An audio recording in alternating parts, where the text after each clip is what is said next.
Gandhinagar civil હોસ્પિટલમાં દાખલ દર્દીઓ અને હોસ્પિટલના સ્ટાફ માટે ઉંદરોનો ત્રાસ એક કાયમી અને ગંભીર સમસ્યા બની ગઈ છે. માત્ર ગોડાઉન કે ખૂણાઓ પૂરતો સીમિત ન રહેલો આ ઉપદ્રવ હવે દાખલ દર્દીઓના વોર્ડ સુધી પહોંચી ગયો છે.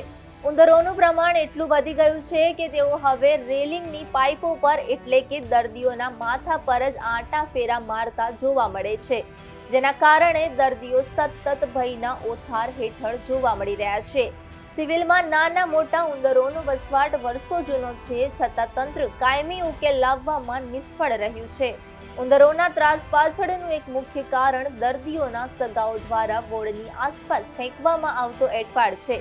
આ ત્રાસને કારણે ઘણીવાર દર્દીઓ આરામ કરી શકતા નથી અને હોસ્પિટલના અગત્યના દસ્તાવેજો પણ કાપી નાખવાના બનાવો બન્યા છે. તો થોડા વર્ષો પહેલા સિવિલના આઈસીયુ વોર્ડમાં વેન્ટિલેટર પર રહેલા એક દર્દીની ઉંદરે આંખ કરડી ખાધી હોવાની ગંભીર ફરિયાદ ઉઠી હતી.